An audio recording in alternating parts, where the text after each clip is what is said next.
eastern side of the Peruvian section of the Andes, a small stream begins its long journey down to the sea, fed by melting snow and ice. After leaving the peaks at an altitude of over 5,000 meters, it becomes a river and moves inland into one of the most fascinating landscapes on the planet.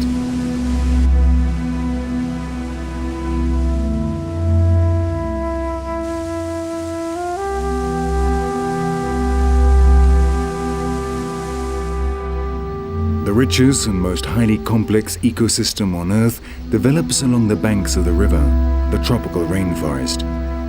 The diversity of its flora is 15 times greater than that of any temperate forest in the world, and it may contain over 4 million life forms which have yet to be discovered.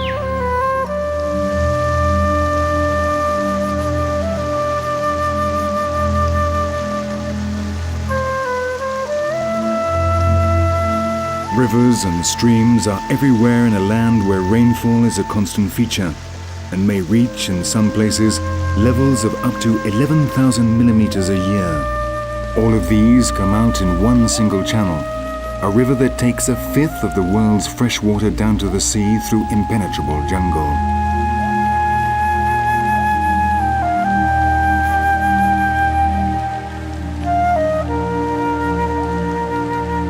Francisco de Orellana and 50 of his men traveled down the main river to its estuary for the first time in 1542. On their way, they fought battles and skirmishes with many indigenous peoples over provisions. One of these tribes stood out from the rest, a legendary tribe feared by other Indians of the region, a tribe led by female warriors. The explorers called them Amazons because of their similarity with the legendary women of ancient Greek tales. From that moment, the river, which had up until then been called the River Marañón, became known as the River Amazon.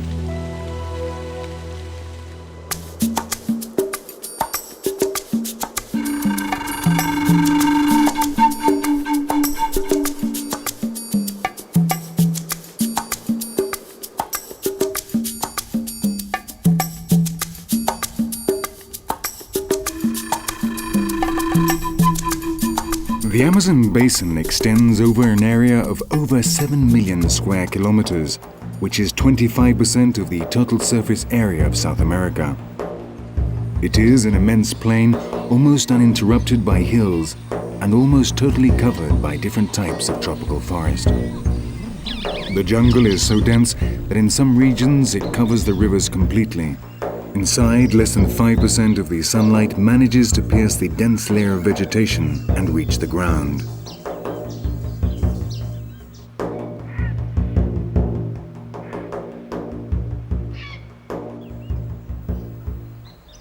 This vegetation plays an important role in local ecology. Its thick mesh prevents the continual rainstorms from eroding the soil. Also, the plants send back to the atmosphere more than half the water that falls as rain in these jungles by means of the transpiration stream. The water that is not used by plants becomes part of the rivers. The basin is so huge that in spite of the protective action of the vegetation, 1,000 million tons of sediment are deposited in the sea every year, and its daily water flow is equivalent to that of the River Thames in a whole year. At its widest point, there is a distance of 50 kilometers between the banks. The water does not stay at the same level all year round. Seasonal rains in different parts of the basin alter the water level, and sea tides affect the later stages of the river every day. When the water level rises, the flatness of the land and the lack of raised areas leads to numerous floods.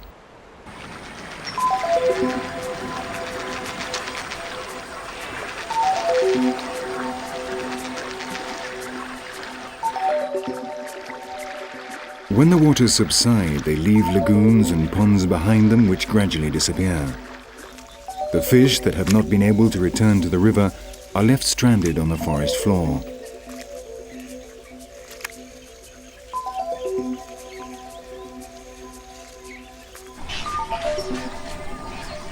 does not take long for the herons to discover them, and they fly down to enjoy this present from the river.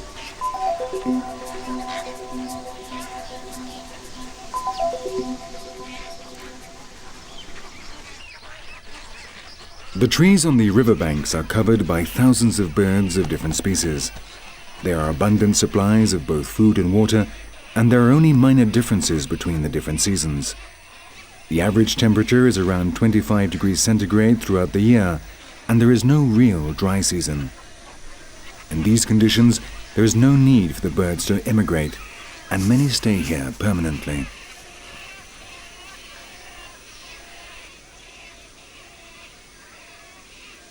Visitors from the neighboring Orinoco Basin arrive attracted by the abundance of food.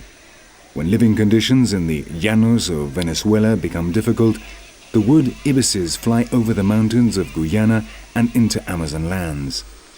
They stay here until breeding time, when they fly back to the rivers where they were born to raise their young.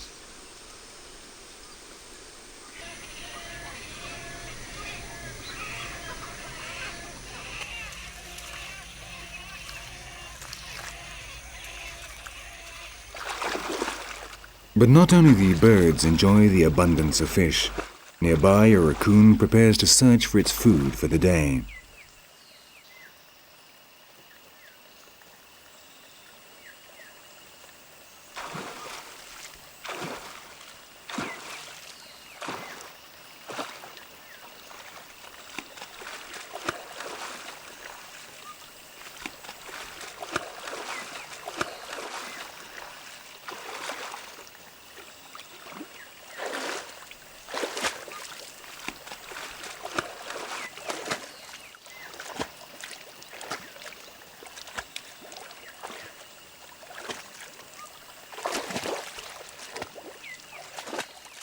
After catching the fish, it bites its head to kill it, and it eats it in the stream. Even if it had captured it on the bank, it would still put it in the water before eating it. This is a strange custom in raccoons, which still remains a mystery.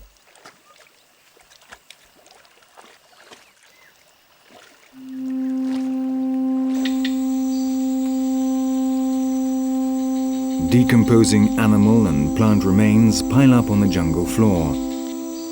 As the organic material breaks down, it releases nutrients which are quickly absorbed by the network of roots that fill the topsoil strata.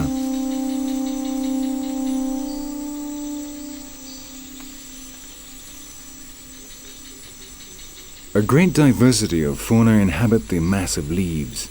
Insects, worms, and arthropods actively work together to break down the plant matter. They, in turn, make up a part of the diet of the reptiles and small mammals that inhabit this layer.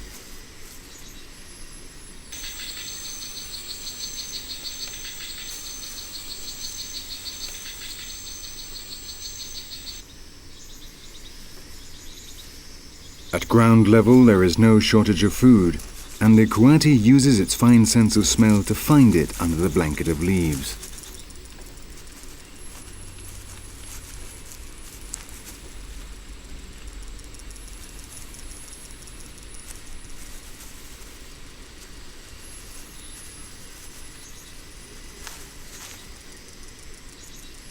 In turn, this small mammal falls prey to the greatest predators of the Amazon, the felines.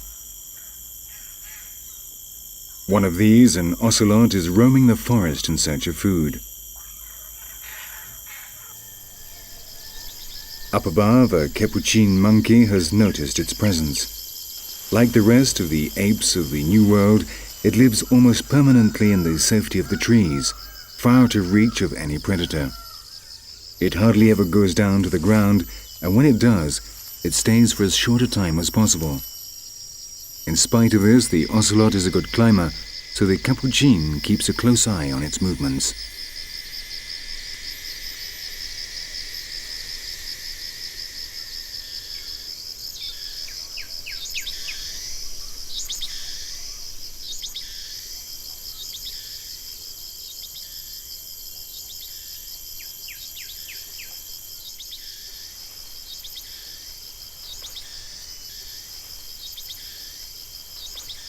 Once its prey is aware of its presence, the ocelot has no chance. Its hunting strategy is based on surprise. Without the element of surprise, it's almost impossible to combat the agility with which its prey moves through the trees. In the end, it decides to go, to the relief of the little monkey.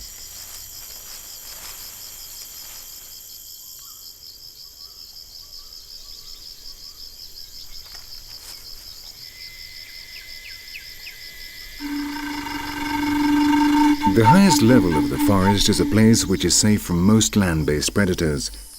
The density of the vegetation allows free movement from one tree to another, and the abundance of leaves and fruit guarantees a permanent food supply.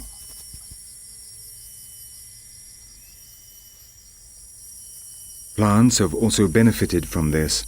The animals that eat their fruits carry their seeds inside them, and these are later excreted. In this way, they manage to disperse their seeds. In temperate forests, this job is carried out by the wind, but there is no wind inside the dense Amazon jungle.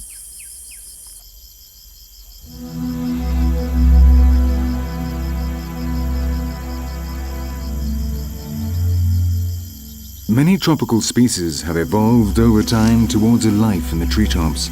Insects, amphibians, reptiles and mammals have colonized a stratum of the forest that seemed to be reserved for birds. These develop brightly colored plumage which would be unthinkable in other ecosystems.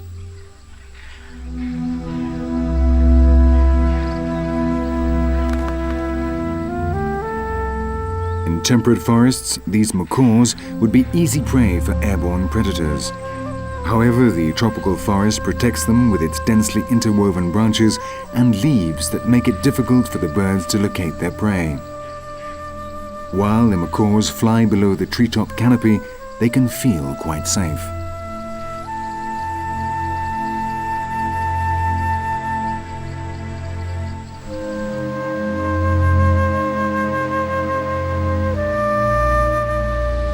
The vegetation has also undergone a series of adaptations. The struggle for light is the main priority here. The sun's rays hardly reach the lower strata, so the trees have to develop enormous trunks in order to grow to the necessary height.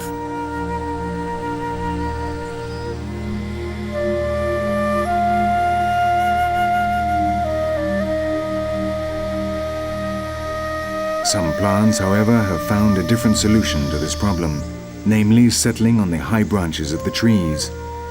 These are called epiphytes. Species that live like this do not need large trunks.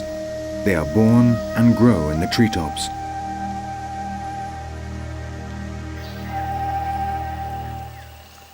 At a height of more than 40 meters above ground level, evolution has created a complex specialized ecosystem, a jungle within the jungle. In this space, animals and plants live and die quite cut off from the world going on below them.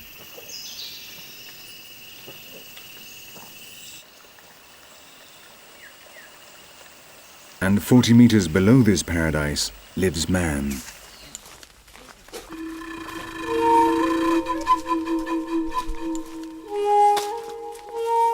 When Orellana's group traveled the Amazon, there were between 7 and 10 million Indians in the tropical forests of America. There were many different tribes, but they had certain common features. They had some rudimentary agricultural knowledge and fished, hunted and gathered food. Contact with the white man brought terrible consequences. They were decimated by new diseases brought over by the Europeans, and those that survived were captured and enslaved. By the 18th century, all the tribes that inhabited the riverbanks had disappeared, and the total number of Amazon Indians had fallen by 90%.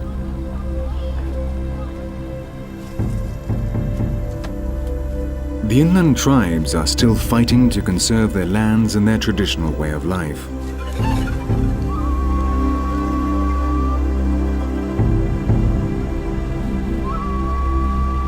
Their villages are scattered about the Amazon Basin. They are made up of a few huts in a small clearing that they have opened in the jungle. The chinchorros, or Indian hammocks, are hung up around the center of each hut. They sleep in them and thus escape from the heat during the hottest part of the day.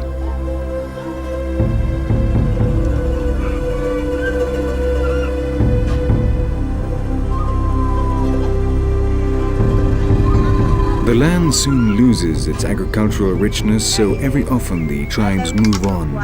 The damage inflicted on the forest by the Indians clearing trees is minimal. The clearings are very small and are soon covered over with vegetation again.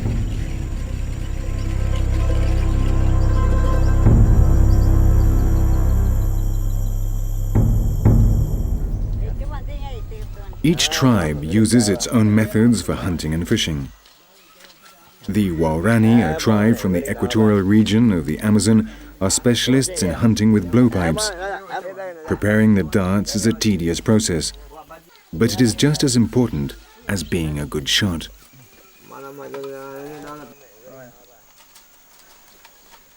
Once the dart is prepared, it is impregnated with a powerful poison, curare.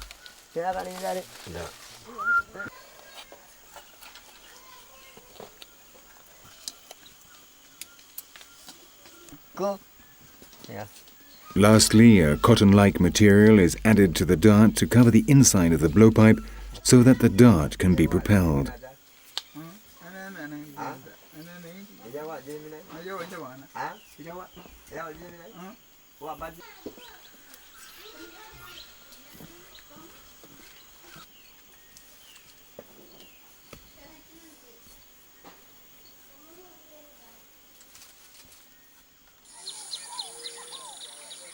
After stocking up with sufficient projectiles, the hunt begins and the group enter the jungle with their long blowpipes.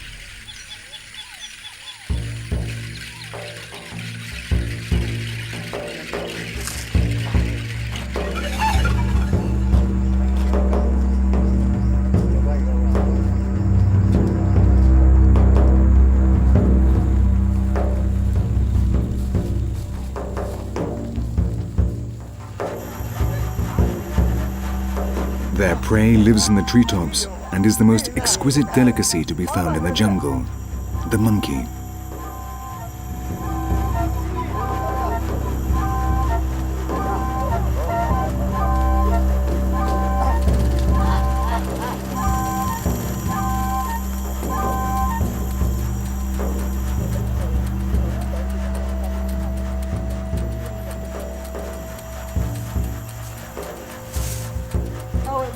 Once the prey has been located, each hunter prepares his blowpipe and shoots at his target with amazing accuracy.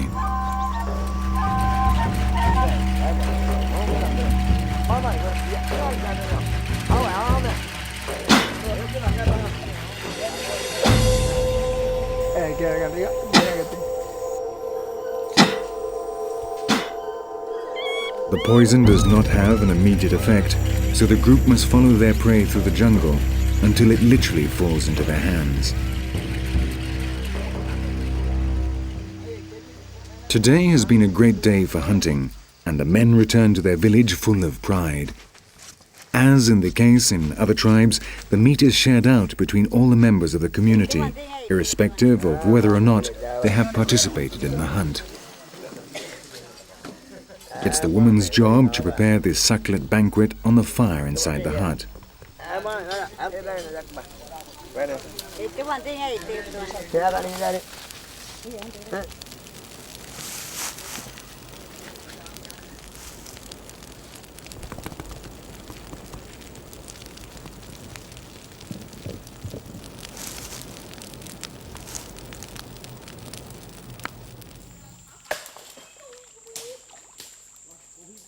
The villages are normally situated near watercourses, so they do not normally have to go far to fish or to find water to drink.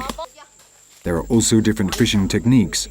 Some of the most sophisticated have been developed by the Yanomami Indians. While one member of the group braids a palm leaf to catch the fish, the others crush other previously selected leaves.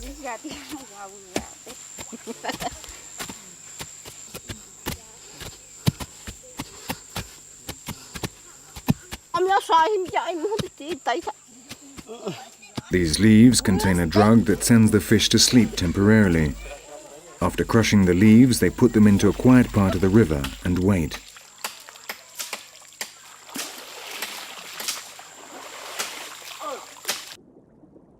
The drugged fish are unable to react and can be caught easily.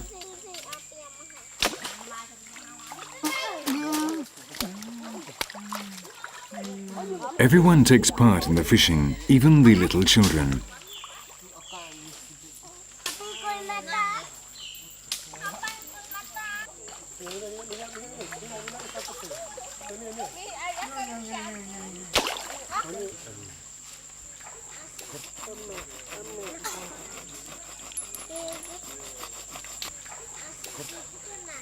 The drug has a temporary effect and does not harm the river in any way.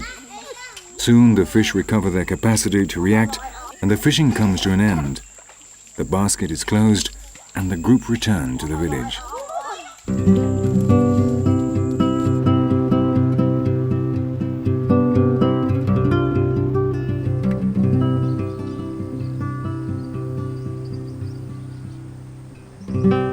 A lot has changed since Orellana sailed down the river in his brigantines.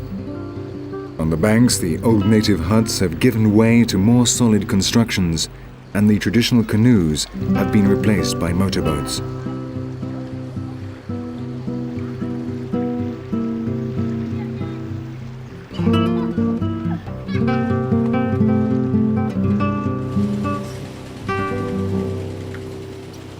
Inland from the river, a permanent noise denotes the presence of the infamous garimpeiros, or gold diggers.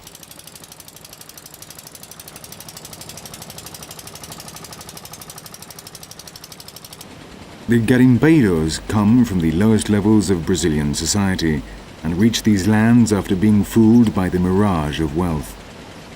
Their dreams never come true. To extract the gold in the river requires too much effort, and the few profits to be made stay in the hands of the intermediaries, the same people that rent them the machinery and supply them with food at inflated prices.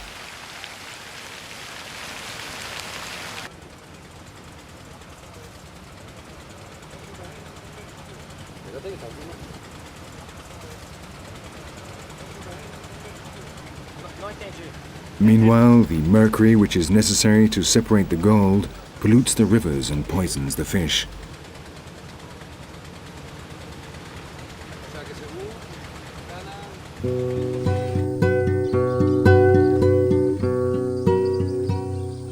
Mercury is not the only threat to this paradise. The forests are still being cut down to obtain wood, create farmlands or grazing land for livestock.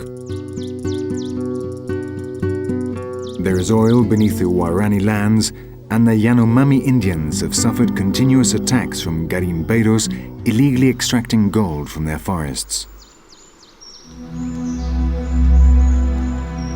The first Spaniards to ply the waters of the great river had left Quito in search of El Dorado. Today, more than 400 years later, men are still looking for gold and wealth in these lands. They do not seem to realize that the great treasure, the real El Dorado of the Amazon, lies in its biological diversity, its value as a genetic reserve for the planet, and its power to make the oxygen which sustains life. Oxygen which is also needed by the human species.